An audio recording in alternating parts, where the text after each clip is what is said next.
Hola, ¿qué tal? ¿Cómo están? Qué gusto saludarles. Es bueno verles en estas reuniones en vivo que tenemos a través de Facebook. Para mí es un gusto saludarle. Yo soy Axa Macedo, pastor de la Iglesia Cristiana Ministerios Apostólicos Manto Nuevo, acá en México.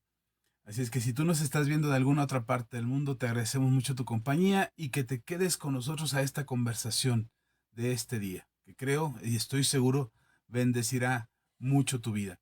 Es que bienvenidos todos, gracias por acompañarnos en este día martes, martes, Día del Señor.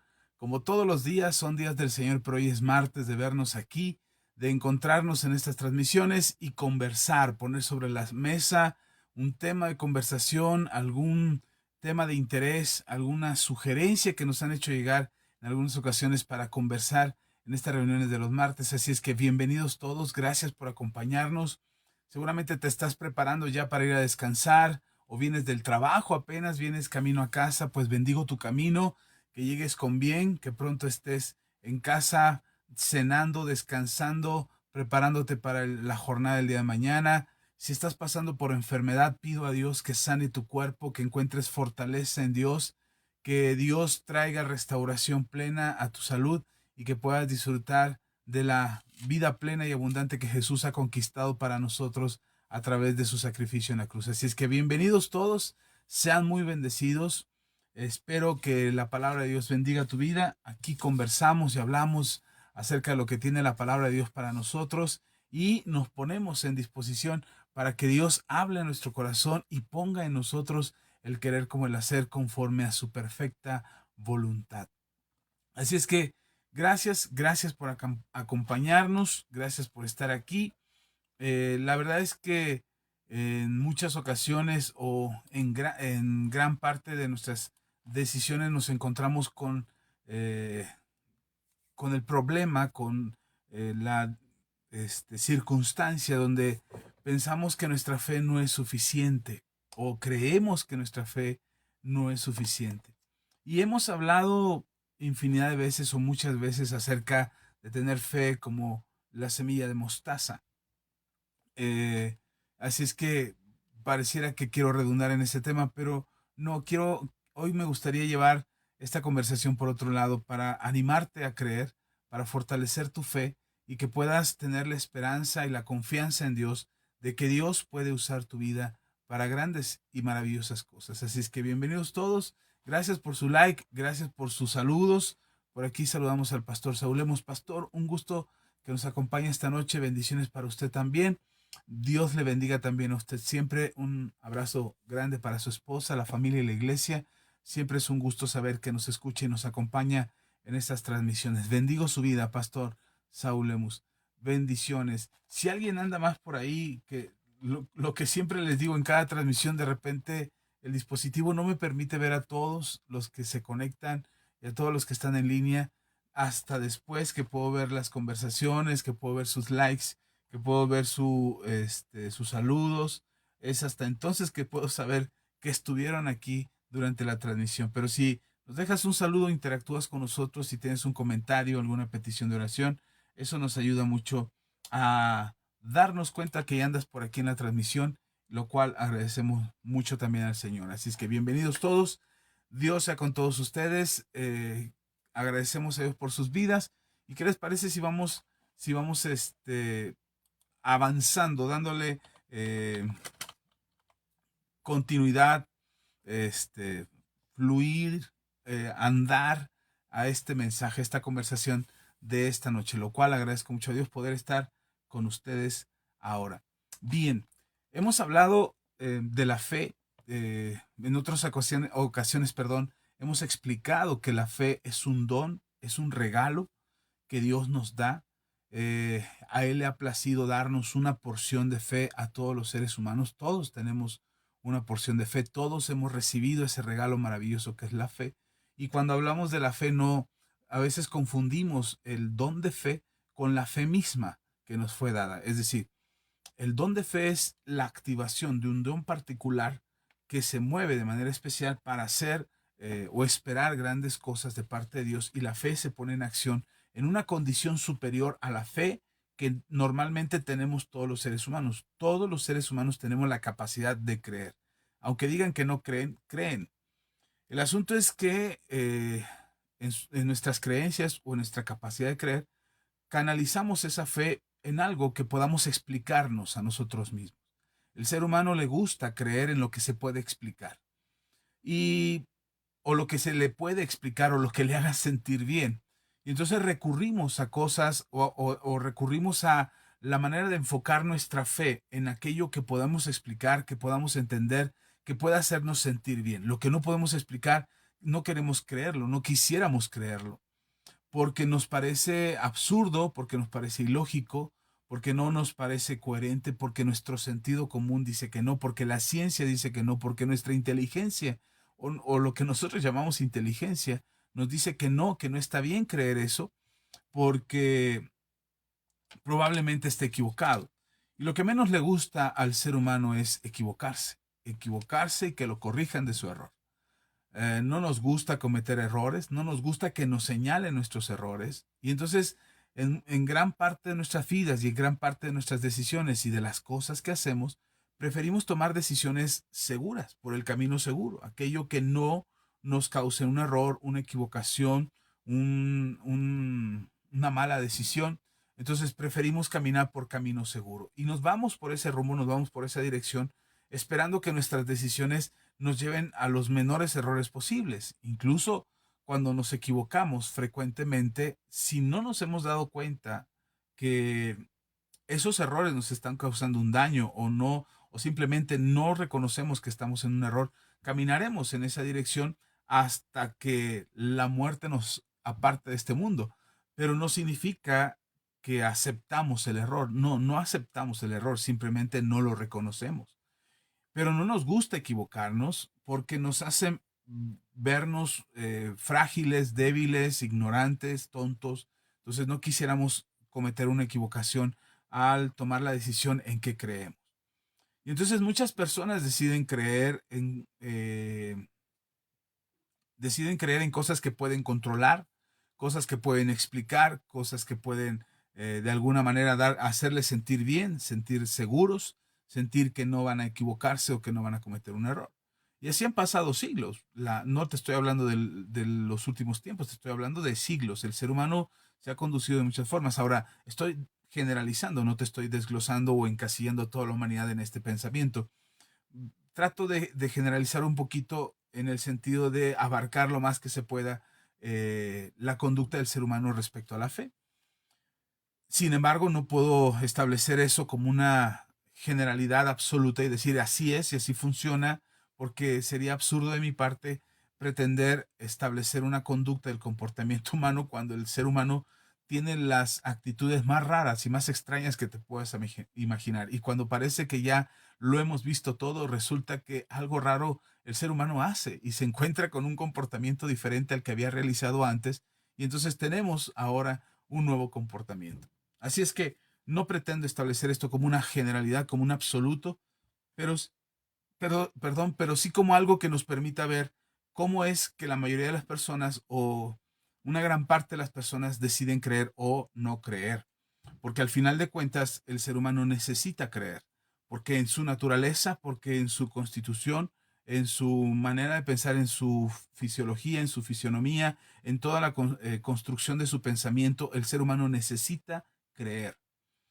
Y aunque haya por ahí personas que dicen, no, yo no creo en nada ni en nadie, bueno, está creyendo en que su filosofía, está creyendo en que su manera de pensar es correcta, en no confiar en nadie, en no creerle a nadie, no esperar nada de nadie. O sea, esa es una manera de pensar y eso es lo que esa persona cree. Aún los que dicen que no creen y no creen en nada, creen que no están creyendo en nada. Pero realmente el ser humano tiene en su constitución, en su forma de ser, tiene la capacidad de creer, porque ese ha sido un regalo que Dios nos ha dado, que nos permite a nosotros volver nuestros ojos a Dios. Ahora, en esa búsqueda de Dios, en querer volver nuestros ojos a Dios, va a haber muchas cosas que te van a distraer, que te van a robar la atención y que van a hacer, en lugar de que termines tu mirada puesta en Jesús, terminas viendo tu trabajo, tus finanzas, tu estado de salud, tu familia, tus amigos, tu partido político, tu equipo de fútbol, en fin, empezamos a poner nuestra confianza y nuestra fe porque necesitamos creer en algo. Finalmente, la mayoría de los seres humanos, no sé qué porcentaje, ahora ha cambiado mucho las estadísticas en el mundo, pero gran parte de los seres humanos tienen una religión en la cual ponen su confianza y creen y esperan que esa religión no les falle. De hecho, esperamos, todos los que tenemos una cierta creencia espiritual, esperamos que nuestra religión sea la correcta, esperamos que nuestras creencias sean las correctas y buscamos sustentarla lo mejor posible. Y sin embargo, nos hemos equivocado en todas las religiones en algún momento de nuestra historia, nos hemos equivocado acerca de cómo nos conducimos respecto a nuestras creencias. Ahora, no estoy diciendo ni no voy a hacer un discurso acerca de lo equivocadas que están las religiones. No, creo con todo mi corazón que aquel que ama a Dios y decide buscar a Dios encontrará respuestas, encontrará la dirección y encontrará la comunión que le permita entender, conocer los principios que le revelen, que le muestren quién es Dios. Definitivamente necesitamos acercarnos a Dios, necesitamos buscar a Dios. El ser humano necesita de Dios. Eh, Habrá quienes llaman a Dios dinero, trabajo, autos, fútbol, partido político, lo que sea, fulanito, fulanita, tu esposo, tu esposa. He escuchado a mamás que dicen, no, no, yo no creo en nada, pero mis hijos son mi Dios. Yo, todo lo que hagan mis hijos o lo que quieran mis hijos o lo que necesiten mis hijos, yo lo doy por ellos. Esa es la necesidad. No es que esa mamá sea muy amorosa y encumbre a sus hijos en nichos equivocados. No, no, simplemente es la necesidad de creer. Puede que no confíe en su marido nunca más, pero le va a confiar ciegamente la vida, su vida se la va a confiar ciegamente a sus hijos, porque cree que al ser sangre de su sangre, entonces sí podría confiar en ellos. En fin, podríamos seguirnos toda la noche poniendo ejemplos acerca de lo que el ser humano decide creer y decide confiar. Lo que sí quiero compartirte esta noche, que tú y yo hemos recibido de parte de Dios la capacidad de creer. Y esta capacidad de creer hace que nuestro interior, nuestro ser interno, nuestro espíritu, anhele acercarse a Dios, anhele buscar de Dios, anhele entregarle su vida a Dios, ya sea a muy temprana edad, desde que eres un niño, o ya estando en tu lecho de muerte, necesitarás de Dios y tratarás de encontrarte con Él. La diferencia que tenemos aquellos que hemos creído en Dios y que nos hemos acercado a Él a través de nuestro Señor Jesucristo y que creemos que la palabra de Dios es la verdad y es el testimonio de su grandeza y de quién es Él y nos muestra quién es Dios. La diferencia entre aquellos que buscarán a Dios en el final de sus tiempos es que nosotros sabemos cómo buscar y tenemos la facultad o la habilidad o el conocimiento de encontrarnos con Él en esta búsqueda, cosa que mucha gente no sabrá en el momento en que quiera buscarlo, no sabrá cómo buscarlo y no sabrá cómo acercarse, cómo hacer una oración, tendrá miedo, se centrará en dichos o en oídas de su vida acerca de cómo buscar a Dios, cómo orar, cómo arrepentirse y no tendrá la certeza en su corazón. Y entonces esa pequeña pizca de incertidumbre y de duda muy probablemente opaque o debilite la capacidad de creer en Dios. Y entonces, en lugar de tener una relación que le permita acercarse a Dios, que le permita encontrarse con Dios, simplemente no encontrará la manera, no sabrá cómo hacerlo y terminará extraviado. Por eso nosotros insistimos o buscamos en insistencia, queremos insistir en enseñarle a la gente cómo buscar a Dios, cómo acercarse a Dios, cómo leer la Biblia, cómo hacer una oración de arrepentimiento, cómo orar en sus devocionales, cómo tener una relación con Dios, cómo establecer esa comunión que le permita en un momento dado, cuanto más lo necesite o en el momento más oportuno, recurrir a la esperanza que tenemos en Cristo Jesús para nuestra salvación, para nuestro auxilio, para lo que necesitamos y nos haga falta. Eso es lo que buscamos, al menos en este ministerio, a través de esta iglesia, lo que buscamos es que la gente pueda encontrar la manera de acercarse a Dios. Ahora, hay muchas cosas que enseñamos también, como cómo perdonar, cómo limpiar nuestro corazón, cómo restaurarte espiritualmente, cómo confiar completamente en el Señor, cómo hacer una oración de sanidad. Enseñamos muchas otras cosas más que favorecen y complementan el, el conocimiento que necesitamos para acercarnos a Dios. Pero aquí es donde entra la gran dificultad a lo largo de toda la tierra, la gran discusión de saber y pretender querer establecer una religión como la correcta. Por años hemos enseñado nosotros en el ministerio que no se trata de establecer una religión, se trata de establecer una relación. Ahora, eso no justifica que no practiquemos una religión. Nosotros somos cristianos. Si nos preguntas qué tipo de cristianos somos cristianos evangélicos. Si de los cristianos evangélicos quieres saber más detalle acerca de qué tipo de cristianos evangélicos somos, puedes pensar que somos pentecostés o pentecostales por las dinámicas en las que nos movemos, que somos bautistas por la profundidad que buscamos en la palabra de Dios, que somos metodistas porque buscamos establecer a través de la práctica continua del establecimiento en la palabra, alcanzar una vida más plena en Cristo Jesús. Y podría seguir por cada una de las corrientes del cristianismo, porque en todas y cada una de ellas vamos estableciendo principios y fundamentos que nos hagan vivir mejor y en una mejor relación con Dios. No buscamos establecer una doctrina como la única y absoluta que nos rige. Si hay algo que nos ha movido todo el tiempo desde que iniciamos como iglesia, es la gracia. Nosotros creemos en la gracia, creemos que somos salvos por gracia, creemos que Jesús hizo toda la obra y que a nosotros nos corresponde caminar en el camino que Jesús nos mostró. Entonces creemos en la gracia, no en la gracia permisiva que se enseña por ahí acerca de que ya como estamos bajo la gracia puedes pecar, como estás bajo la gracia no te congregues, como estás bajo la gracia no rindas cuentas a nadie, no tengas pastor, no le llames pastor al pastor, tienes que llamarle líder porque todos somos iguales. No, no hablamos de esa gracia, hablamos de la gracia que nos otorga el Señor Jesús en salvación para comunión con el Padre. Eso es lo que creemos y en eso nos movemos. Entonces, si pudiéramos establecer alguna doctrina como principal en este ministerio, es la gracia. Creemos en la gracia y en lo que Jesús hace. Ahora, ¿por qué te digo todo esto? Porque esto tiene que ver con fe, tiene que ver con creer. Y hay dos textos acerca de la fe como semillas de mostaza, que eso es lo que eh, quiero compartir esta noche, acerca de que existe en la Biblia esta comparación de las semillas de mostaza que el Señor Jesucristo hace en dos ocasiones respecto a las semillas de mostaza, haciendo referencia al tamaño, a lo pequeñitas que son y la gran virtud que puede surgir y crecer de las semillas de mostaza.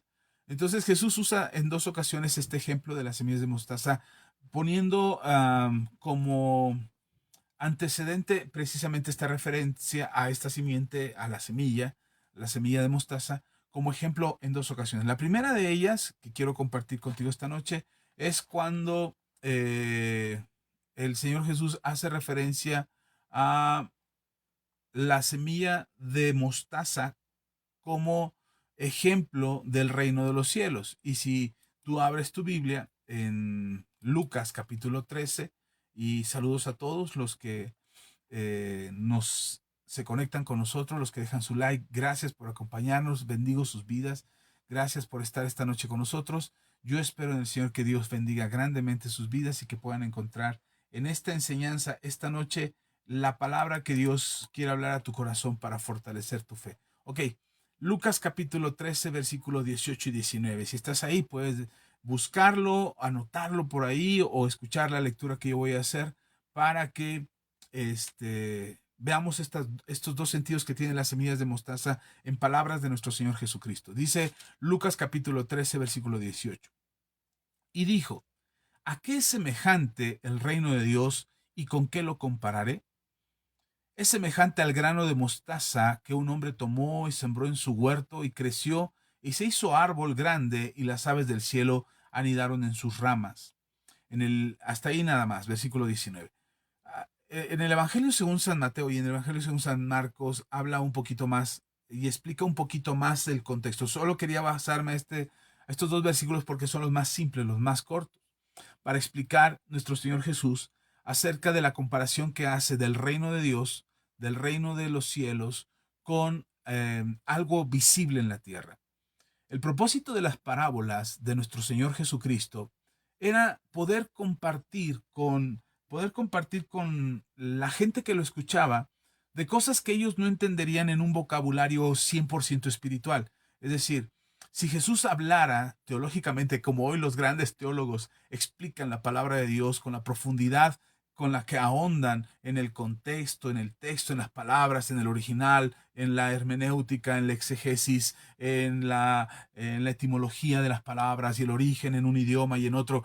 Si Jesús hubiera hablado teológicamente como hoy se habla teológicamente, mucha gente hubiera quedado muy confundida. Incluso los mismos apóstoles que en ocasiones no entendían todas las palabras de Jesús, con mayor,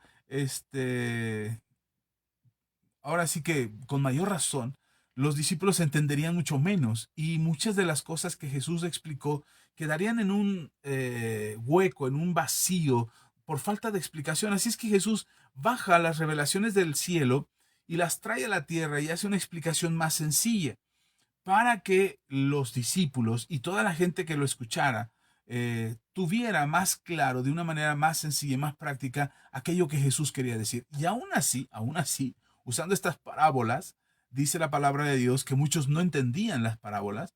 Incluso el mismo Señor Jesús explica que las parábolas era precisamente para esconder un poco el mensaje que él traía, porque no todos entenderían de entrada o de principio las palabras de lo que él explicaba. Así es que de alguna manera, de alguna forma, el Señor Jesús explicaba estas parábolas o daba estas parábolas para poder hacer más visible o más natural o más sencillo que fuera lo que era el reino de los cielos.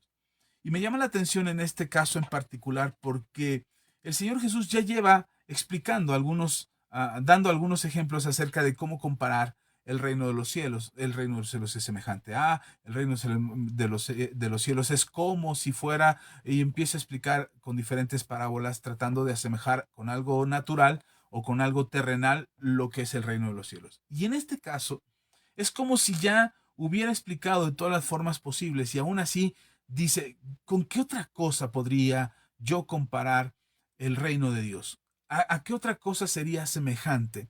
Y en este contexto es porque trata, ya lo explicó como si fuera un padre, ya lo explicó como si fuera un rey, ya lo explicó como si fuera un tesoro escondido, como si fueran ovejas, ya ha echado, perdón, ha usado muchas parábolas o muchas semejanzas, muchas alegorías, tratando de explicar lo que para Jesús es el reino de los cielos y hacernoslo visible a nosotros. Así es que en este sentido, ahora Jesús busca, ¿ahora con qué lo puedo comparar? Ok, ya lo hablé como si fueran ovejas, ya lo hablé como si fueran hijos, ya lo hablé como si fueran tesoro, un tesoro que tienes que buscar, como si fuera una perla de gran precio, como si fuera algo muy valioso para ti. O sea, ya puso en ese sentido. Pero ahora quiere darle otra explicación al reino de los cielos. Quiere hacerles saber a todos los que escuchan que el reino de los cielos parece insignificante o el reino de Dios parece algo sencillo o algo que no tiene valor o importancia o que no tiene peso o eco en la sociedad en ese entonces, que no podría ser un contrapeso a la religión dominante que había en aquel entonces, que era la religión judaica. Entonces no podría el reino de Dios y las enseñanzas de Jesús no podrían hacer un contrapeso real. Entonces dice Jesús, ¿con qué lo compararé? Para que ustedes se den cuenta de lo que va a acontecer. Es como una parábola profética acerca de lo que iba a suceder en la tierra respecto al reino de Dios y cómo el mundo se daría cuenta que el reino de Dios realmente no era insignificante, sino que tenía un peso muy importante en toda la creación y en toda la existencia de la humanidad para impactar al mundo. En aquel entonces los apóstoles, después de la crucifixión de Jesús, impactaron al mundo conocido, tanto que revolucionaron las sociedades, revolucionaron la forma en cómo se hacía política, a los gobernantes, a las mismas autoridades fueron trastocadas, afectadas de alguna manera por el cristianismo y aquello que parecía increíble de que sucediera empezó a ser como los cambios sociales, como los cambios políticos, los cambios económicos, empezaron a suceder por causa del cristianismo, por causa de los primeros cristianos.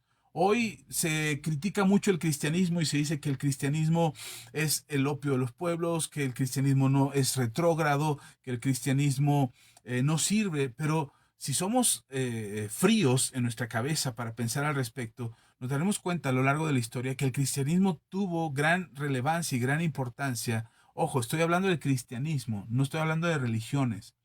El cristianismo no es una religión, el cristianismo es una ideología, es un estilo de vida, es una forma de vivir. El cristianismo no es una religión.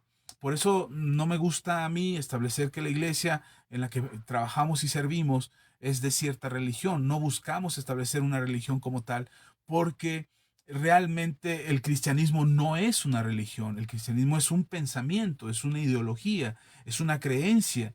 El cristianismo es un estilo de vida que en los principios del siglo, en el primer siglo, los cristianos tomaron como propia y se apropiaron de esa creencia y empezaron a vivir en base a las enseñanzas de Jesús. Así es que este cristianismo, y todavía no estoy hablando de ninguna religión en particular, este cristianismo genera un impacto social y político y económico. Las cosas cambiaron en los pueblos que fueron afectados o que fueron evangelizados, a los cuales les llegó la palabra de Dios. Y entonces sí hubo un impacto social a través del cristianismo y sí tuvo una mejora en muchas naciones, en muchos países, gracias a las creencias cristianas, gracias a que se promovió la enseñanza bíblica, gracias a que se perpetuó el conocimiento escritural y de los mensajes de Jesús. Gracias a todo eso, las sociedades fueron afectadas.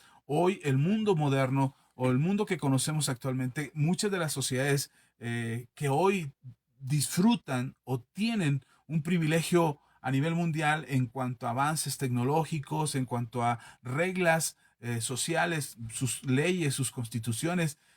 De estas sociedades, la gran mayoría, si no me equivoco todas, pero la gran mayoría, tienen un fundamento cristiano.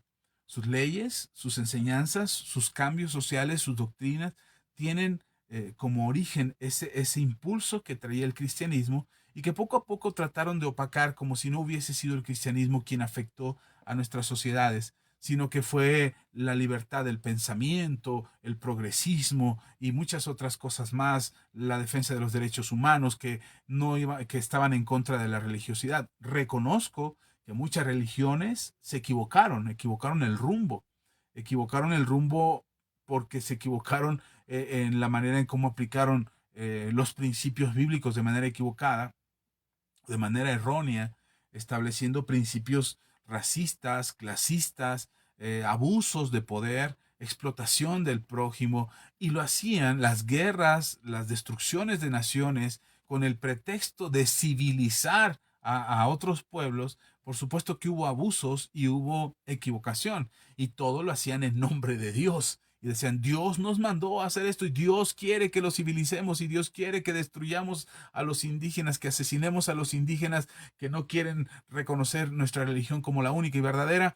Y asesinaron y hubo masacres y hubo matanzas y hubo una destrucción. Pero no fue el cristianismo. Porque se argumenta, no, es que fueron los cristianos, es que fue el cristianismo. No, porque los principios cristianos nada tienen que ver con todo eso. El cristianismo de la iglesia primitiva, la iglesia del primer siglo, perdón, por eso tomaban a los cristianos del primer siglo y los asesinaban, los metían al circo romano, los usaban como antorchas encendidas, los prendían, les echaban aceite encima, estaban vivos y les ponían aceite encima, grasa de animal, y los bañaban en ese aceite y los prendían. Y era lo que tenían de lámparas en las calles y en las avenidas, eran cristianos encendidos. Y no precisamente por el Espíritu Santo, era porque se estaban quemando vivos. Y esos eran los cristianos del primer siglo, los cristianos que eran mártires, que sufrían persecución, que eran acusados y señalados por sus creencias y expulsados de sus pueblos, despojados de sus bienes. Sucedió durante muchísimos años hasta que se institucionalizó la religión y se dijo que el cristianismo era ahora sí que la religión oficial y empezó a cambiar la historia. Pero el cristianismo realmente que impactó, el que transformó las sociedades y hoy lo sigue haciendo, es el cristianismo, no la religión, sino el cristianismo que se apega a los principios de Cristo. Por eso se llama cristianismo, porque seguimos las enseñanzas de Jesús. Ahora, digo esto porque cuando el Señor Jesús se refiere a el reino de Dios y con qué lo compara, él hace referencia a la construcción desde las palabras de la idea de lo que es el reino de Dios. Jesús dice, El reino de Dios es semejante a un grano de mostaza. En otros pasajes hemos leído que el grano, ahorita lo vamos a leer, pero que el grano de mostaza es la más pequeñita de todas las semillas. En realidad, físicamente no es la más pequeñita de todas las semillas, pero es un asunto de referencia de nuestro Señor Jesús para hacer énfasis en lo pequeña que es esta semilla. Comercialmente, popularmente, se dice que el grano de mostaza era una semilla muy, muy pequeña. Pero lo hace el Señor Jesús con la intención de dejar claro que el reino de los cielos puede ser, o es, perdón, en referencia a esta similitud, es como una semilla de mostaza. Muy pequeño, insignificante para muchos, sin mucho valor para otros, tanto que incluso en algunos lugares se acostumbraba a que esas semillas se les daban a las aves, como hoy lo he visto en muchos alimentos que se dan en las granjas, o lo llegué a ver con algunas aves que mi abuelita tenía en jaulas, y ahí las tenía esas aves y les daba semillas de chile, de picante. Y hoy en día se usan estas semillas como alimento para aves. O sea, no era una semilla trascendente, era una semilla en un arbusto que crecía y que daba chiles o que daba pimientas o que daba esos ingredientes que se usaban en la cocina, pero la semilla era desechada porque no era muy valiosa. Entonces, podría pensarse que la comparación que hace nuestro Señor Jesús acerca del reino de Dios es que mucha gente considera esa semilla como insignificante, como sin valor, como muy pequeña, como algo que parece que no va a impactar. Pero dice el mismo Señor Jesús, es semejante a un grano de mostaza que un hombre tomó y sembró en su huerto. A diferencia de Mateo y Marcos, aquí Lucas hace específicamente en las palabras de Jesús, hace énfasis en que Jesús menciona a un hombre que tomó la semilla y la sembró. Y no la sembró en cualquier lugar, la sembró en su huerto. Es decir, tuvo la intención de sembrarla. Y entonces el reino de los cielos, o el reino de Dios, del que está haciendo referencia Jesús, tiene que tener una participación activa de aquellos que creemos en el reino de Dios, de aquellos que hemos decidido creer. Tiene que tener una participación activa, no esperar a que suceda por sí solo. No es como ir por la calle y tú traías unas semillas en tu bolsa, semillas de mostaza, y en el camino se te fueron tirando y cayendo, y de repente cuando vienes unos meses más adelante te sorprende que te encuentres con esas semillas dando frutos. No, tiene que haber una intención, no es algo accidental. El reino de Dios no sucede por accidente. No es que alguien se encontró con una Biblia en la calle y entonces de ahí se convirtió en un gran predicador o un gran evangelista. Por supuesto que ha sucedido, pero ese no es la mayoría. O sea, no son todos los cristianos encontrándose Biblias en la calle porque alguien fue y tiró la palabra de Dios para que alguien se la encontrara. No, sí ha habido casos. De hecho, hay un grupo de evangelistas que se llama el grupo de Gedeones.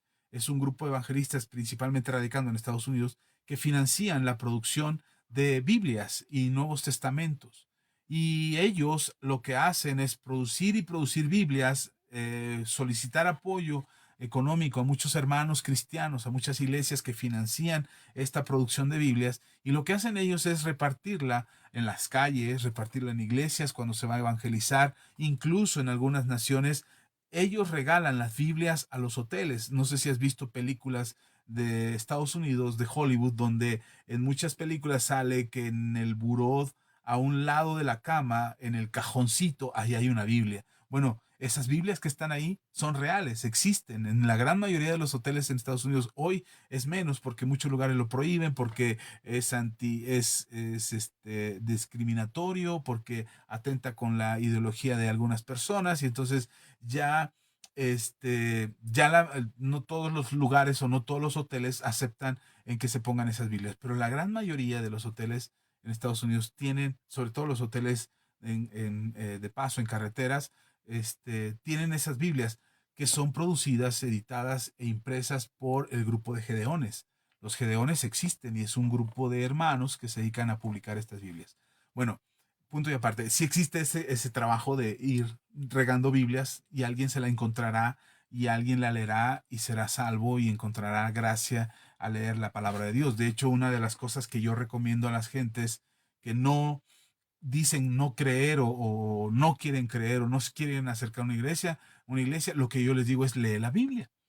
Ah, pero no tengo la Biblia que tú tienes. No, ¿cuál Biblia tienes? Pues tengo la católica. Pues lee la Biblia católica y ahí vas a encontrar muchas cosas que nosotros enseñamos en la iglesia. Hay algunas diferencias, hay algunas cosas que no son iguales en cuanto por ejemplo, a la cantidad de libros. La Biblia católica tiene 7 libros más que la Reina Valera, que es la que usamos la mayoría de los cristianos, y otras diferencias de texto. Pero si lees la Biblia católica y es la única que tienes a la mano y al alcance y esa es la que ha llegado a tus manos, léela. Seguramente encontrarás vida y encontrarás respuestas y encontrarás una inspiración que te permite acercarte al Señor. Así es que sí puede existir aquello de que hay gente regando Biblia por las calles y alguien se la encuentra y ahora cree. Sí, es posible. He leído muchos testimonios al respecto. Pero a lo que yo me refería es que tiene que haber una intención de parte del ser humano de, de acercarse al reino de los cielos, de tener un encuentro con el reino de Dios. El ser humano necesita disponer en su corazón, acercarse a Dios, buscar a Dios y tener la disposición de poner esa semilla, de ponerla en tu huerto, tomar la semilla, preparar la tierra, sembrar la semilla y esperar que germine. Eh, a mí me gusta mucho sembrar algunas plantas y hace algunos años mi esposa me propuso la idea de sembrar jitomate. Me dijo, ¿por qué no sembramos jitomate? Y nosotros cultivamos nuestro jitomate y consumimos nuestro propio jitomate. Y le acepté el reto, me puse ahí a preparar tierra con composta, a hacer tierra óptima para poder sembrar y hice mis semilleros y empecé a apartar la semilla del jitomate que mi esposa ocupaba para cocinar. Así es que empecé a apartar la semilla, la lavé, la preparé, la dejé secar para que no se hongueara y después cuando ya parecía que estaba lista la semilla, agarré unos semilleros, unos vasitos desechables, le puse algo de tierra y puse mis semillas. Y para mi sorpresa, las semillas empezaron a germinar y empezaron a brotar unas plantitas hermosas. Y de repente, siguiendo la instrucción de aquellos que saben acerca de la planta de jitomate, seleccioné las mejores, las aparté, las puse en unas cubetas grandes con suficiente tierra y las dejé que crecieran. Y ahí crecieron. Y entonces cultivamos jitomates y cosechamos jitomates. Y entonces yo estaba muy contento porque había invertido el tiempo en preparar la tierra, a preparar la composta, preparar las semillas, preparar los semilleros, separar las plantitas, las mejores, y empezar a sembrar las plantas en cubetas, cultivarlas, cuidarlas, regarlas, ver que crecieran, ponerle sus vástagos ahí para que empezaran a enrollarse ahí las plantas, ayudarlas a sostenerse para que no tuvieran que se doblaran con el peso de la fruta. O sea, fue algo que me entretuvo, que invertí tiempo, que me dediqué a eso durante mis tardes libres y ocupaba tiempo para cultivar jitomate y cosechamos. No fue la gran cosecha, no cosechamos cajas y cajas y cajas, pero cosechamos y me divertí, mi esposa también lo disfrutó, el poder tener aquí plantitas de jitomate. Ok, le invertí, ¿ok? Pero resulta que hace poco me encontré con que mi hermana había regado semilla de jitomate, lo que le sobró después de haber cocinado, lo puso en una jardinera que tenía ahí y que también germinó y que también produjo plantitas y que también empezaron a crecer y también produjeron fruto. Y le digo una cosa, cosechó más de lo que yo coseché. Y yo decía, Señor, ¿pero por qué? ¿Por qué yo invertí? ¿Por qué yo trabajé? ¿Por qué yo hice esto? ¿Y por qué? Y sí coseché, gracias Señor, porque sí coseché. Pero mi hermana solamente regó la semilla y dio fruto. Porque hay una diferencia. Y entonces el Señor me recordó este pasaje, que tenemos que tener la intención. Tienes que tener la intención para participar del reino de Dios. No es como que, ok, ya te tocó la buena suerte que la semilla pegara y, y ya diste fruto. Lo que yo vi después de ver las plantitas de jitomate que tenía mi hermana ahí en su jardín, me di cuenta que las observé y algunas no estaban bien cuidadas, algunas estaban frágiles, algunas estaban por romperse, algunas sí tenían fruto, algunas no tenían fruto. Entonces sí había una diferencia entre lo que yo cultivé y lo que por casualidad y coincidencia creció en el jardín de mi hermana. Ahora, no estoy diciendo que lo que hizo mi hermana estuvo mal, no, pasó, sucedió, disfrutaron, cosecharon y tuvieron buenos frutos. Pero sí hay una diferencia cuando tienes la intención de cultivar algo. Si lo dejas a la suerte, seguramente cosecharás y seguramente recibirás. Pero yo porque ya no me dediqué a seguir cultivando el jitomate, pero si hubiera continuado, seguramente tendría una planta que continuamente estaría dando fruto y de la cual podríamos hasta el día de hoy seguir disfrutando. Porque tenía las condiciones, la planta tenía las condiciones para que siguiera dando fruto. No tenía el tiempo para cuidarla, pero si lo hubiera seguido haciendo, seguramente hoy estaríamos disfrutando de ello. La planta de jitomate tiene un tiempo de vida. Si no la cuidas, esa planta muere. Pero si la cuidas, se puede volver un árbol y un árbol que te da continuamente el fruto del jitomate. Así es que tener la suerte, perdón por decir, usar esta palabra, no creo yo en la suerte, pero quiero usar una palabra así como que sucede fortuitamente. Entonces, tener la fortuna de que riega semilla y te da fruto, no es precisamente que tengas la intención de sembrar esa semilla. Y en este texto en particular, me gusta este texto en particular referente a esta parábola de nuestro Señor Jesucristo, porque Lucas hace énfasis en que nuestro Señor Jesús dice, un hombre tomó la semilla y la sembró en su huerto. Y entonces el Señor Jesús dice, y esta semilla, que parecía insignificante para muchos, empezó a crecer y se hizo árbol grande. No es precisamente que la semilla de mostaza produzca un árbol grande, pero es una alegoría para que el Señor Jesús usa para ejemplificar que aquello que era insignificante se puede llegar a ser un árbol grande si lo cuidas, si lo proteges, si lo podas, si estás regándolo constantemente, sí puede llegar a ser un árbol. Nosotros tenemos aquí afuera de la casa una plantita de picante, de chile verde, y de repente parece que se seca, parece que crece, parece que da fruto, y luego sí da, y a veces no da, y ahí están las flores, y ya la estoy cuidando, ya le voy echando agüita y le estoy moviendo la tierra para que dé fruto. Tener la intención de cuidar una planta, sembrarla en el huerto, es la intención de verla crecer. Cuidar de ella es la intención de que florezca, de que se desarrolle, que alcance su máximo potencial. Y eso es lo que Jesús está diciendo respecto al reino de Dios. Tenemos que tener la intención. Puede coincidir que te encuentres con un cristiano, puede coincidir que te encuentres con una iglesia cristiana, puede coincidir que te encontraste con este video, con esta transmisión del en vivo de los martes, y que te encontraste con ella y que me escuchas y que ahora ya se te hizo un hábito escuchar estas transmisiones los martes por la noche y participar de estas conversaciones que tenemos aquí en Manto Nuevo. Puede haber coincidido, puede que seas un amigo de la infancia, un amigo de la juventud y que te encontraste y que te parece raro que Axa, el loco aquel que andaba todo despistado en su juventud, ahora sea un pastor cristiano y enseña acerca de la Biblia, tan ateo que era Axa. Y te sorprende y quieras escuchar de qué se trata. Seguramente sea una coincidencia, sea una casualidad, sea algo de suerte, algo que pasó y que, bueno, ya te tocó escuchar a este loco que está hablando los martes por la noche.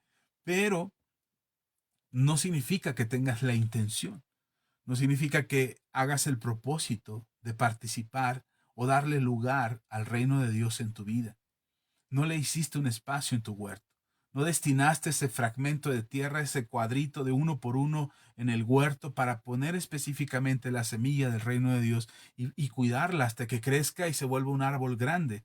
Incluso las aves del cielo aniden en esas ramas.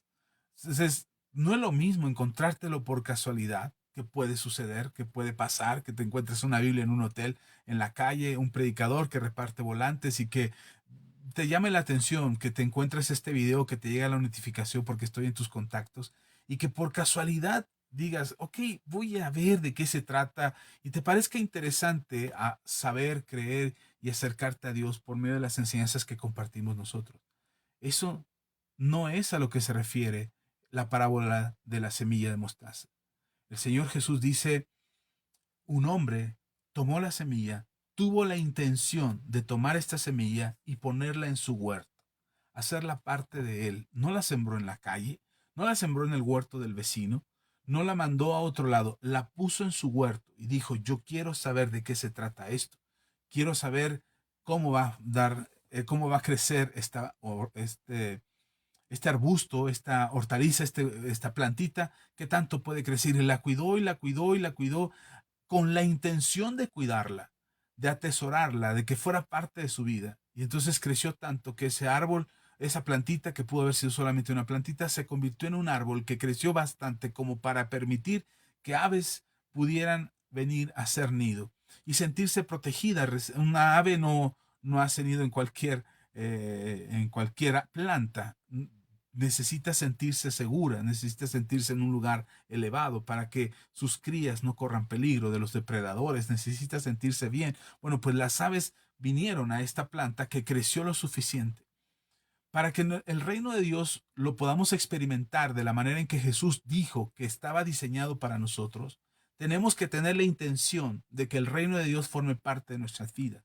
Es decir, abrir nuestro corazón, invertir tiempo, dedicar parte de nuestras vidas y de nuestras actividades a buscar lo que el reino de Dios significa para nosotros, lo que Dios quiere que sea revelado a nuestras vidas acerca del reino de Dios para que participemos de él, para que entendamos de él y podamos vivir acerca de lo que el reino de Dios dice. El reino de Dios no es una religión, el reino de Dios es la búsqueda de lo que Dios estableció para nuestras vidas. Justicia, paz y gozo, dice el Señor.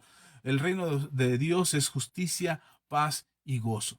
Es decir, lo que Dios está buscando es que nosotros experimentemos, esa justicia que Dios ha establecido, que tengamos paz para con los hombres y paz para con Dios por medio de la relación que tenemos con Jesús, y tengamos gozo, donde las cosas que vivimos y las cosas que experimentamos no sean de sufrimientos, estemos contentos con lo que ahora tenemos, podamos ser generosos con aquellos que necesitan, podamos disfrutar la vida y no ser piedra de tropiezo para nadie, sino al contrario, ser luz y sal para aquellos que están en oscuridad y aquellos que tienen una vida simple. Así es que el reino de Dios nos permite a nosotros poder experimentar lo que Dios quiere para nuestras vidas y para la vida de los demás. Pero insisto, tienes que tener la intención, tienes que disponer de ti, tienes que hacerte el propósito de decir, yo quiero saber más del reino de Dios, quiero aprender qué dice la Biblia, quiero saber qué se enseña acerca del cristianismo, acerca de lo que Jesús enseñó, del estilo de vida que deberíamos de vivir. Y de repente surgen grandes discusiones acerca si la religión que yo practico será la buena o la que repractica aquel, o yo estoy en lo correcto, y nos desgreñamos en redes sociales y en persona hacemos guerras entre naciones para tratar de establecer cuál religión es la correcta. Si lo que estás practicando no tiene justicia, no estás haciendo lo justo, no vives de manera justa. Si la religión que practicas no te produce no te produce paz con tu familia, con tus amigos, en tu persona, en tu interior, no tienes paz, sigues viviendo oprimido, aplastado por el pecado y por la maldad de este mundo, y no tienes gozo porque no eres digno o porque te sientes que no eres digno de ser hijo de Dios, no entiendes la gracia con la que Dios te ha concedido esta salvación, seguramente el lugar o la religión que estás practicando no es buscar el reino de Dios. No estás buscando el reino de Dios. El reino de Dios tiene que producir estas tres cosas: justicia, paz y gozo en el Espíritu Santo. Y eso es el reino de Dios. Ok, entonces tienes que tener la intención, tienes que invertir tiempo, tienes que disponer tu corazón, tienes que acercarte a Dios tomando la decisión de buscarle para que no es que esté perdido, sino porque nosotros somos los que estamos perdidos y necesitamos encontrarnos con Él. Así es que necesitamos disponer de eso, necesitamos invertir nuestras vidas en buscar el reino de Dios. Y hay una comparación, usando otra parábola, el Señor Jesús hace una comparación, dice: el reino de los cielos es semejante a un hombre que tenía muchas cosas, pero se encontró un tesoro, el tesoro de gran precio, un tesoro que era muy significativo para él. Así es que lo encontró en un terreno, el terreno no era suyo, así es que lo que hizo fue vender todo lo que tenía, se despojó de todo lo que tenía, lo vendió, lo entregó, lo malbarató, como sea que haya hecho, pero tomó todo lo que le dieron y compró ese terreno en donde estaba el tesoro que él quería, que él amaba. De esa magnitud tendría que ser nuestra intención de que el reino de Dios estuviera en nuestras vidas. Ahora, no estoy hablándote de fanatismo, de dejar todo por seguir una religión específica. Lo que me refiero es que tiene que haber una intención de tu corazón. No va a pasar nada, no vas a encontrar una diferencia en buscar a Jesús, en orar, en leer la Biblia, en escuchar estos mensajes. No va a haber una diferencia en tu vida si no tienes la intención de que el reino de Dios forme parte de tu vida. Hacerle un espacio en tu vida, y a lo mejor tú dices, yo le voy a hacer un espacio de una macetita, pastor. Yo ahí voy a comprar una macetita y ya voy a poner la semilla así. Pero si te das cuenta, si esa macetita es pequeña, esa semilla germinará y crecerá, pero no crecerá más de lo que la maceta le permita crecer. Así es que si nosotros queremos tener una vida más plena y más amplia y más espiritual respecto al reino de Dios, tendríamos que cada vez ensanchar más y más y más la tierra en donde pusimos esa semilla para que produzca el fruto que estamos esperando que tenga nuestra vida en este mundo. Ok, tomando eso como referencia y haciendo énfasis en esto que acabamos de leer, pues es por eso que nosotros necesitamos permitir que el reino de los cielos, tener la disposición, participar del reino de Dios con la intención de participar. No es nada más, es que si voy a la iglesia, ¿eres cristiano? Pues sí, porque voy a la iglesia, leo la Biblia. No, no, no, tienes que involucrar tu vida, tienes que disponer tu vida para permitir que el reino de Dios entre en tu tierra, entre en tu huerto, germine la semilla y empiece a producir. Y al rato va a ser algo que no puedes detener, pero no te perjudica, al contrario, bendice a otros. Otros sentirán el refugio, la protección, el amor que Dios ha puesto en tu vida y a través de ti puedes bendecir a otros más. Ok, déjeme solamente ir aterrizando ya y compartirte otro texto acerca de las semillas de mostaza. Dice en Mateo capítulo 17, dice la palabra del Señor eh, acerca, Mateo 17, versículo 14 al 21. Es un texto que seguramente ya has leído en otras ocasiones. Yo aquí lo he enseñado, hemos hablado de él en otros momentos, pero hoy quiero que lo volvamos a leer. Si te es posible, si tienes tu Biblia a la mano, me gustaría que lo pudieras leer conmigo. Por lo pronto saludo a quienes están por aquí en la transmisión en vivo. Gracias a los que ya nos dejaron su saludo. Dice por aquí Irma Castañeda, gracias pastor, bendiciones. Irma, gracias. Rodolfo Hernández nos dice buenas noches, Dios les bendiga. Rodolfo, Dios te bendiga también. Sean muy bendecidos. Vero nos dice más tarde lo escucharé. Sí, Vero va llegando del trabajo y va barriéndose apenas para conectarse a la transmisión y a veces el tiempo no nos alcanza, pero yo sé que lo escucharás más tarde y bendigo tu vida por eso y espero que esta palabra edifique tu vida. Adriana Jiménez nos dice saludos pastor, familia Bendaño Pérez nos saluda. Ian, un abrazo Ian, Dios te bendiga hijo, qué bueno que te conectaste a esta transmisión. Saludos a tus papis y a toda la familia, les bendecimos en el nombre de Jesús. Gracias a todos los que se conectan. Hay quienes andan por ahí que no alcanzo a ver, perdón, no veo los saludos y esto no me ha mostrado los likes y los me gustas, no todos los comentarios. Por ahí de hecho aparecen otros comentarios que no he leído, pero a todos les agradezco mucho y aquí ya se actualizó. Dice por aquí nos dejó su like. ¿Quién? No alcanzo a ver, perdón. No se actualiza esto. Pero bueno, en lo que se actualiza, vamos a Mateo capítulo 17. Ya se actualizó.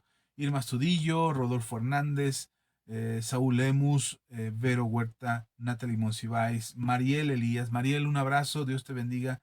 Adriana Jiménez. Bueno, a todos, gracias, les bendigo en el nombre de Jesús. Gracias por sus comentarios, gracias por estar aquí, por acompañarnos en esta transmisión. Por ahí vi también a Laura, por ahí vi también al pastor Saúl Lemus, en fin, a todos los que hayan pasado por aquí, a los que nos verán más tarde, que no pueden conectarse a la transmisión en vivo, pero que se conectan posteriormente. También los abrazamos a la comunidad Manto Nuevo. Gracias porque es por ustedes que estamos aquí en esta transmisión. Es por ustedes que otros más son bendecidos y que otros más reciben la enseñanza. Damos gracias a Dios por eso. Pero agradecemos a toda la comunidad Manto Nuevo que se conecta a estas transmisiones y escuchan la enseñanza que Dios tiene para nosotros. ¿Ok? Para que seamos hacedores de la palabra y no oidores olvidadizos. Bien, Mateo capítulo 17, versículos 14 al 21. Dice la palabra del Señor. Cuando llegaron cuando llegaron al gentío, vino a él un hombre que se arrodilló delante de él diciendo, Señor, ten misericordia de mi hijo, que es lunático y padece muchísimo porque muchas veces cae en el fuego y muchas en el agua. Y yo, y lo he traído a tus discípulos, pero no le han podido sanar. Respondiendo Jesús dijo, oh generación incrédula y perversa, ¿hasta cuándo he de estar con vosotros? ¿Hasta cuándo os he de soportar? Traédmelo acá. Y reprendió Jesús al demonio, el cual salió del muchacho, y éste quedó sano desde aquella hora. Viendo entonces los discípulos a Jesús aparte, le dijeron, ¿por qué nosotros no pudimos echarlo fuera? Jesús les dijo, por vuestra poca fe, por vuestra poca fe. Porque de cierto os digo que si tuvieres fe como un grano de mostaza, diríais este monte, pásate de aquí para allá y se pasará, y nada os será imposible. Pero este género no sale sino con oración y ayuno. Dice el Señor Jesús que el problema por el cual ellos no pudieron ver el resultado, los discípulos oraron por este muchacho que estaba endemoniado, este muchacho que estaba enfermo, y ellos intentaron orar, pero no pudieron hacer nada. Jesús solamente dice la palabra e inmediatamente es liberado este muchacho, es sanado, y el milagro sucede. Y los apóstoles preocupados, nosotros gritamos, pataleamos, nos paramos de cabeza, brincamos, hicimos guerra espiritual, las estrategias de los 7 puntos de la oración, hicimos el seguimiento de la oración poderosa del Espíritu Santo, leímos todos los manuales de oración e intercesión y guerra espiritual. ¿Cómo es posible que no hayamos podido hacer una oración efectiva que pudiera liberar a este muchacho? Ya pasamos la vergüenza con el maestro porque ahora él es el que tuvo que orar y el milagro sucedió con él con unas simples palabras que Jesús solamente dijo. Ah, y ellos le preguntan al maestro genuinamente, sin pretender ser pseudo espirituales, sino genuinamente porque querían aprender, porque él es su maestro. Le pregunta al Señor, ¿por qué nosotros no pudimos? Y Jesús es fuerte en esta respuesta, le dice, por su poca fe. Pero me llama la atención porque parece que hay una contradicción aquí, porque le dice Jesús, por su poca fe no pudieron. Porque les digo que si tuvieran fe del tamaño de un grano de mostaza, a ver. ¿Cómo? Jesús dice, tienen poca fe, por eso no pudieron. Pero además, Jesús dice, pero si tuvieran poca fe, podrían. En un principio, para mí esto era como una contradicción. Hace muchísimos años yo dije, aquí Jesús se está contradiciendo. Y para los que le encanta la contradicción de la Biblia, fácil encontrarían esto como una contradicción. Y entonces yo me preguntaba, ¿por qué Jesús dice que por su poca fe no pudieron, pero si tuvieran fe del tamaño de un grano de mostaza tendrían la capacidad de hacer lo que fuera? Dice, nada os sería imposible, solamente necesitas un poco de fe del tamaño de un grano de mostaza, de una semilla de mostaza. Ya lo había mencionado antes, no es que la semilla de mostaza sea la más pequeña de las semillas, es una comparación para representar lo pequeño que es, y ni tampoco surge el árbol más grande de los arbustos, no, tampoco, pero es una comparación para que vean la dimensión que puede alcanzar el reino de Dios. Eso lo explicaba hace un momento. Pero en este caso en particular, el Señor Jesús dice, un poco de fe echa a perder todo. Un poco de fe hace que todo sea posible. Parece que es imposible esto, o parece que es una contradicción de las palabras de nuestro Señor Jesús, pero tenemos que entender todo el contexto de estas palabras para comprender lo que Jesús está queriendo dejar en el corazón de sus discípulos. El problema serio que tienen los discípulos es el batallar con la incredulidad. La incredulidad es el adversario de la fe. La incredulidad debilita nuestra posibilidad de creer, de esperar que el milagro pase.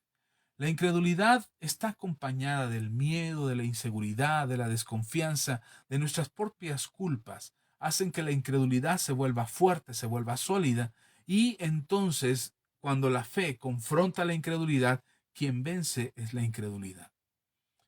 Podríamos pensar, esto lo he explicado en otras ocasiones, pero podríamos pensar que Jesús dice en el versículo 21, pero este género no sale sino con oración y ayuno. Podríamos pensar que Jesús se refiere al género de demonios que tenía el muchacho. Sin embargo, me hace dudar que se refiera a esos demonios cuando habla de género, porque dice este género. Quizás pluralmente podríamos ser este género de demonios, porque más adelante dice que el Señor reprendió al demonio que estaba en el muchacho, echándolo fuera. Pero me llama la atención que en el versículo 17 dice, oh generación incrédula y perversa. Quiero pensar que la generación a la que se refiere, esto es mi opinión, no estoy dando una explicación teológica, es mi parecer y es lo que yo percibo de este texto, me hace pensar que Jesús se refiere a esta generación a la que sale con oración y ayuno, se refiere a la incredulidad, a la perversidad que hay en el corazón del ser humano, es decir, aquello que impide que la fe actúe.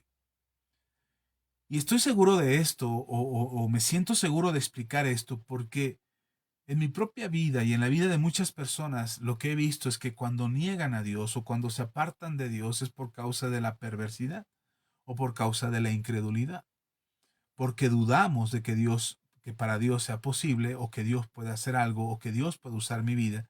Y entonces me siento incrédulo o me siento tan pecador o soy tan pecador que parece que es imposible creer que Dios pudiera usarme para que nada sea imposible.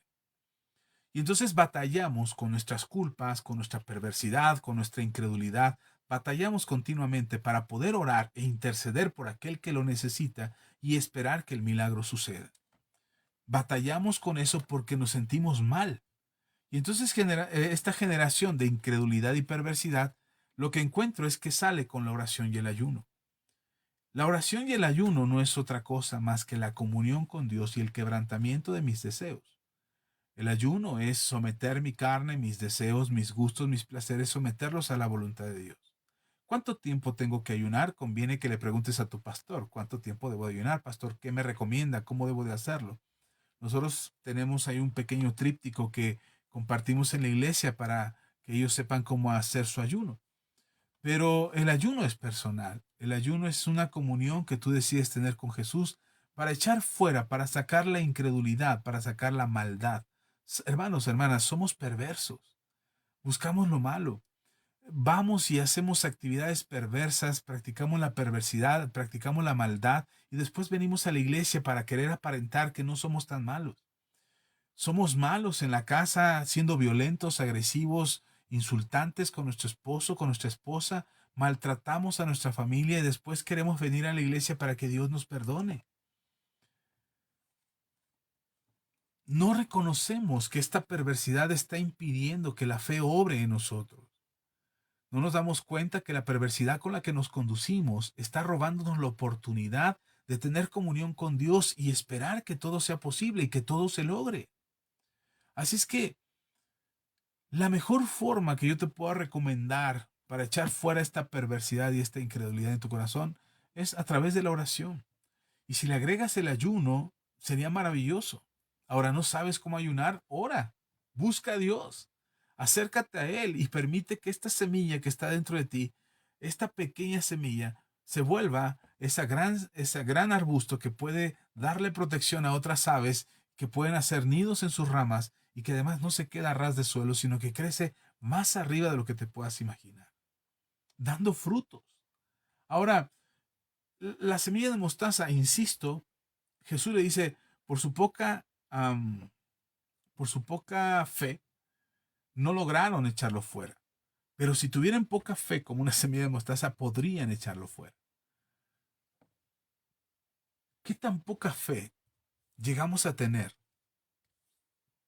¿Qué tan pequeñita es nuestra fe que llegamos a tener por causa de la incredulidad, por causa de la perversidad, que no nos atrevemos ni siquiera a orar? Que no buscamos orar por otros, que no esperamos que lo imposible pase, que nos hundimos en el dolor y en el autosabotaje y en el sufrimiento por causa de que no podemos creer que sea posible un cambio en nuestras vidas, porque no nos atrevemos a orar, porque nos sentimos inseguros, porque nos sentimos incapaces de orar, porque creemos que Dios no nos va a escuchar, porque la perversidad que hay en nuestro corazón es tan grande, es tan fuerte, que nuestra fe se vuelve más pequeñita que un grano, que una semilla de mostaza. Y Jesús nos dice, no necesitas mucha fe. he escuchado oraciones. De hecho, yo oré muchas veces y oré por la iglesia muchas veces pidiéndole a Dios que nos aumentara la fe. Diciéndole a Dios, Señor, danos queremos más fe para creer más, Señor, y poder ver lo sobrenatural. Yo oré muchas veces así.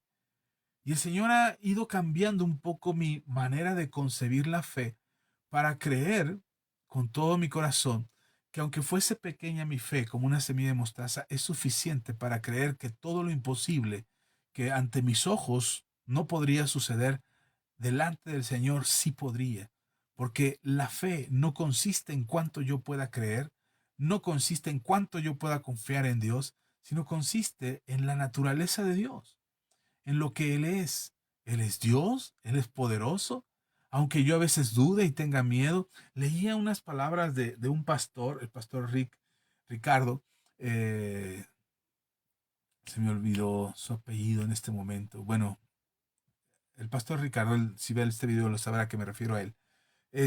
Veía las palabras de este hombre, un pastor, un hombre de Dios, y yo decía, tiene razón, tiene sentido, porque él decía, no tengo la fe de Benny Hinn para traer una nueva unción a la iglesia, no tengo la fe de Dante Gebel para tener la iglesia más bonita y más mediática de Latinoamérica, no tengo la fe de Guillermo Maldonado para hacer que una iglesia se multiplique cualquiera que esté bajo mi cobertura. Dice este hermano, no, yo vengo del otro lado de la fe, yo vengo de la fe que requiere estudio, que requiere meditar, que requiere filosofar, que requiere inteligencia, que requiere meditación y estudiar y leer la Biblia y estudiar a otros autores de la fe. No, y decía este hermano, no tengo la fe de John Wesley para vivir en santidad o la fe de Martín Lutero para establecer nuevas revelaciones a la iglesia. Y me gustó lo que decía este hermano porque una de las cosas que hacemos generalmente cuando hablamos de la fe es comparar nuestra fe con la fe de otro. Los discípulos le dicen al maestro, Señor, ¿por qué nosotros no pudimos? Honestamente, ellos se están comparando con Jesús. Le están diciendo, Jesús, si hacemos todo lo que tú haces, oras, cómo tú oras, cómo haces la oración, ya nos enseñaste a orar, cómo pones las manos, cómo usas el aceite, cómo usas el agua, cómo usas los mantos, ya hemos hecho todo lo que tú haces, Jesús, y no pudimos sanar al muchacho. Ellos se están comparando con Jesús. Y Jesús dice, no tienen que compararse, solamente necesitan un poco de fe. Su poca fe, y no es porque está comparando la poca fe con la semilla de mostaza, diciendo la incredulidad que entra en su corazón impide que la semilla, por más pequeña que sea, o actúe y haga lo imposible. Ustedes están alimentando la incredulidad, ustedes están alimentando la perversidad en sus corazones. Necesitan alimentar la fe, hacer un espacio en tu huerto, escarbar, meter la semilla, cultivar esa semilla y ver que florezca. Necesitamos hacer eso, disponer del tiempo para orar, disponer del tiempo para ayunar, disponer del tiempo para leer la Biblia, disponer del tiempo para congregarte, para buscar la palabra de Dios. Yo sé que algunos que pertenecen a la comunidad de Manto Nuevo quisieran estar cerca de la iglesia y congregarse los domingos con nosotros y no les es posible porque están muy, muy lejos. Pero congréguense aquí, en las transmisiones en vivo.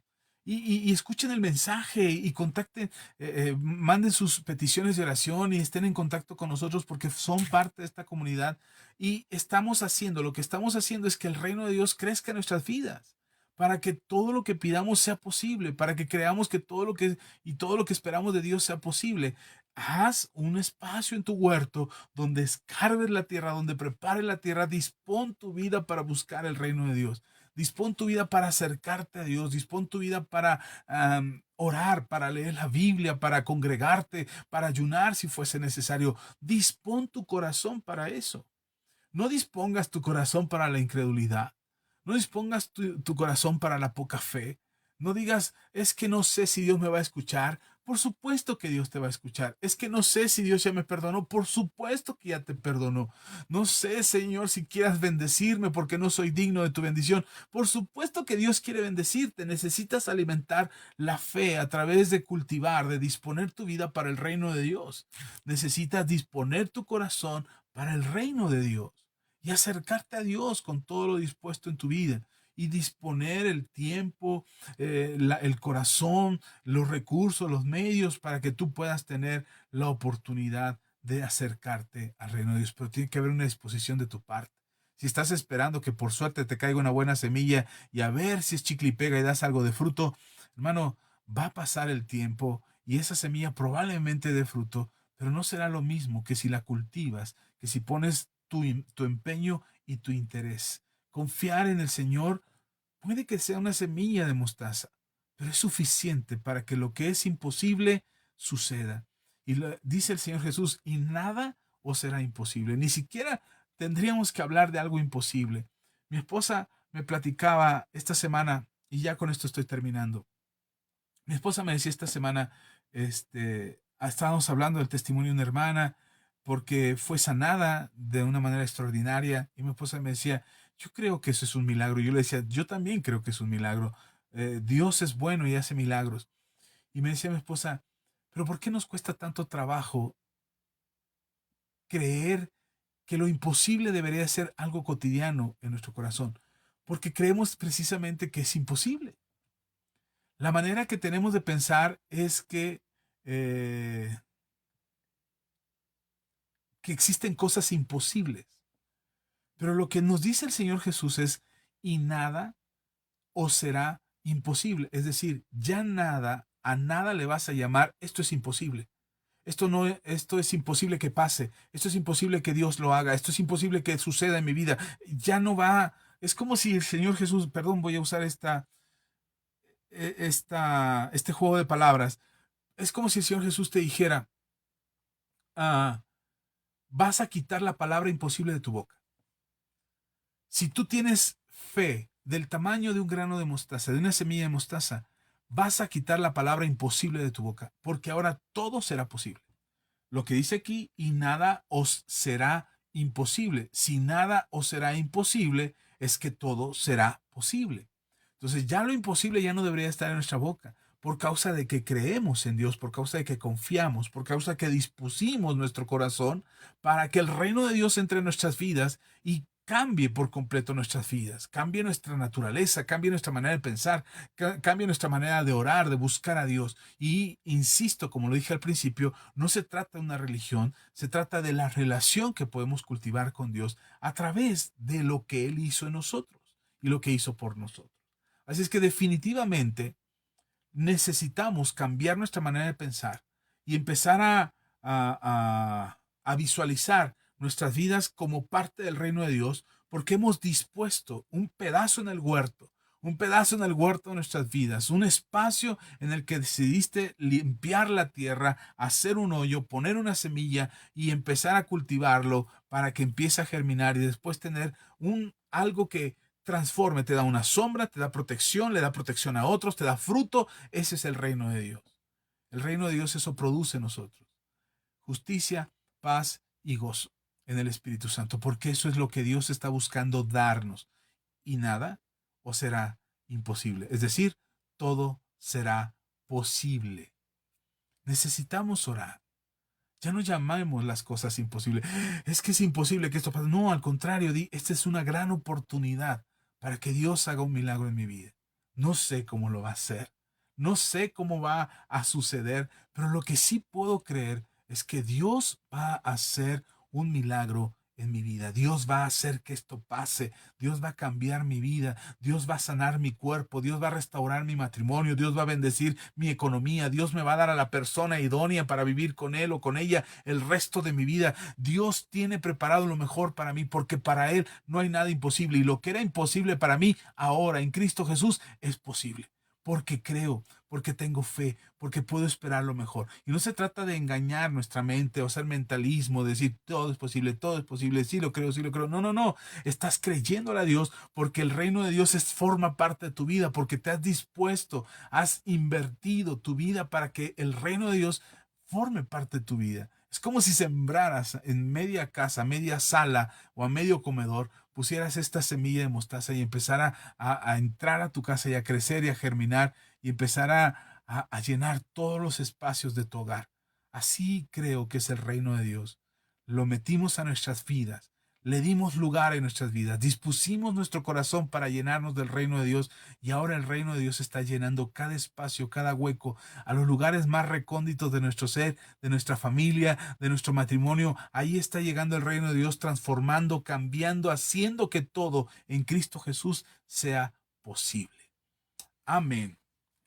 Y amén. Perdón si de repente me hago bolas en el viaje de la enseñanza, pero hay tantas cosas que quiero decirles o tantas cosas que quiero compartir con ustedes que a veces siento que me pierdo un poquito, pero espero que ustedes puedan volver a oír el mensaje y les dé sentido, les haga sentido todo esto que les acabo de compartir.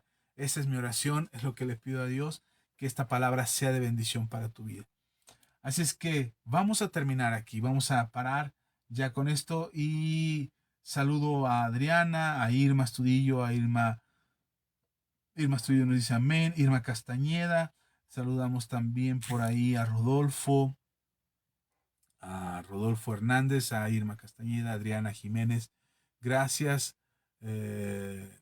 Bendiciones, Alfonso, también para ti. Ya nos saludó Ian, ya nos saludó Alfonso, Adriana también. Gracias, gracias a todos por este. Mm, mm. Gracias, gracias. Es que trataba de ver quién más andaba por aquí, pero bueno, vamos a orar. Dice Irma Castañeda, gracias, pastor, por esta enseñanza. Ay, perdón. Por esta enseñanza del reino de Dios es justicia, paz y gozo, y tener mi fe como una semilla de mostaza para que germine y que todo sea posible en el nombre de Cristo Jesús. Amén. Amén. Así es, hermana Irma.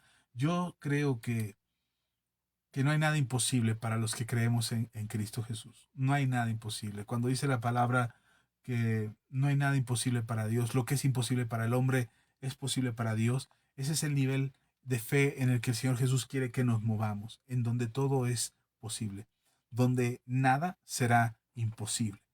Es decir, que quitemos la palabra imposible de nuestro vocabulario y digamos, esto es posible. Oye, que sanó a aquella persona que estaba enferma y sanó, claro, porque en Jesús es posible. Oye, que fuiste bendecido y prosperado y que lograste salir de tus deudas y pagaste todos tus compromisos financieros y ahora estás siendo muy, muy bendecido económicamente. Claro, ¿cómo lo hiciste? Eso era imposible. No, para Dios no hay nada imposible. En mi vida todo es posible. En mi vida, en Cristo Jesús, las cosas que me bendicen, que me ayudan, que establecen el reino de Dios de justicia, paz y gozo en el Espíritu, en mi vida, en el Espíritu Santo, en mi vida, por supuesto que todo eso es posible, porque Dios está conmigo y para Él no hay nada imposible. Amén. Bien, vamos a orar para ser despedidos, que el Señor les bendiga. Gracias por acompañarnos esta noche. Bendigo tu vida. Gracias por compartir el mensaje. Gracias, de verdad ya veo que lo han compartido mucho. Les agradezco tanto. A veces a mí ya no me da el tiempo de compartirlo. Antes yo era el que lo compartía en otras plataformas, en otros grupos. Lo mandaba por WhatsApp, lo mandaba por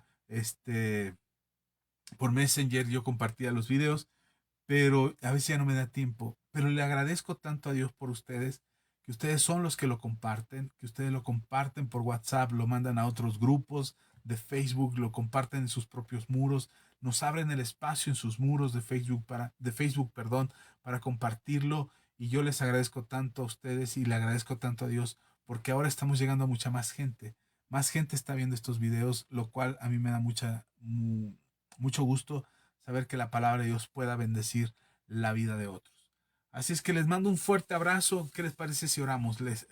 No sé cómo sientas que sea tu fe, de qué tamaño crees que sea tu fe. A lo mejor sientes que es pequeñita, tan más pequeña que un grano de una semilla de mostaza y que dices, no, no, no, yo estoy como los apóstoles, mi incredulidad y la perversidad de mi corazón necesitan sacarlos fuera y que mi fe se fortalezca. Bien, vamos a orar. Déjame orar para que la incredulidad salga de tu corazón, para que la perversidad que el diablo ha querido hacerte creer que tú tienes en tu existencia sea confrontada por la palabra del Señor y te lleve un arrepentimiento que te acerque a Dios por medio del Espíritu Santo y por medio de nuestro Señor Jesucristo.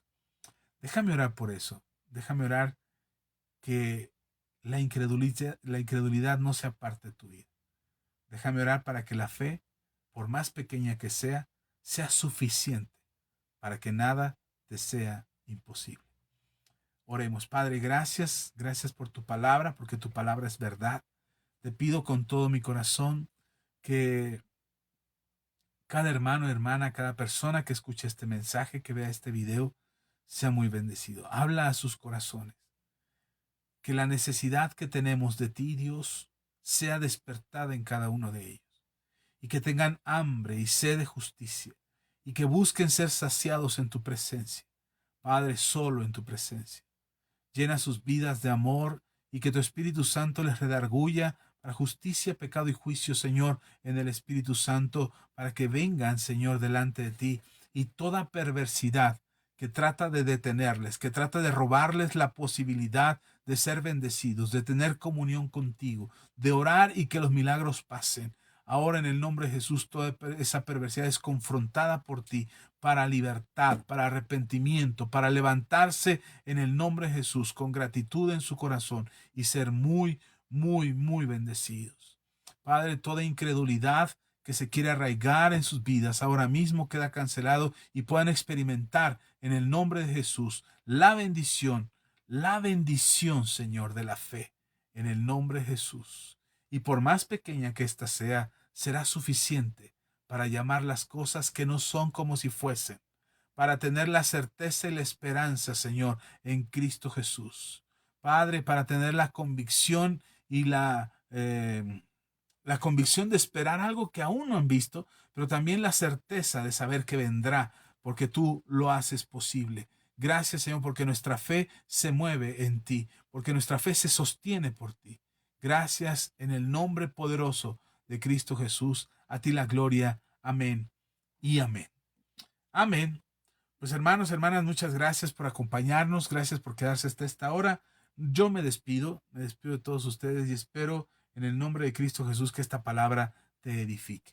Si te dejó una enseñanza, si te lleva a tomar una decisión, si quieres fortalecerte en la fe, te invito a que lo dejes ahí en los comentarios. Compártenos qué está dejando esta palabra en tu corazón. ¿Qué decisiones tienes que tomar? ¿Hacia dónde vas en el nombre de Jesús? Así es que confiemos en el Señor y que la palabra de Dios abunde en tu corazón. Bendigo tu vida, bendigo a tu familia, bendigo tus generaciones, que la enfermedad salga de tu vida, de tu casa, de tu hogar, de los miembros de tu casa, de los miembros de tu familia, que la enfermedad se vaya ahora en el nombre de Jesús y que puedas experimentar una salud extraordinaria, una fuerza física sobrenatural y que puedas vivir en el poder del Espíritu Santo. Si hay problemas financieros, que encuentres la salida, que tengas la solución, que el milagro que estás esperando que pase ahora mismo en el nombre de Jesús suceda en tu vida y puedas disfrutar de la plenitud de la abundancia que hay en Cristo Jesús, porque mi Dios suplirá todo lo que te falte conforme a sus riquezas en gloria en Cristo Jesús. Que Dios restaure por completo tu casa, tu familia y que tengas abundancia y paz cada día en el nombre de Cristo Jesús. Yo soy el pastor Axa Macedo, somos la comunidad Manto Nuevo y bendigo tu vida y espero en el nombre de Jesús vernos la próxima reunión. El domingo aquí estaremos por ahí de las 11:30, más o menos.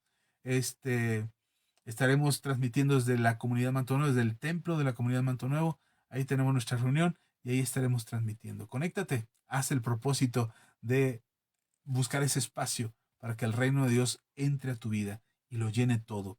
En el nombre de Cristo Jesús. Amén y amén. Bendiciones. Hasta la próxima. Un abrazo grande. Saludos. Bye.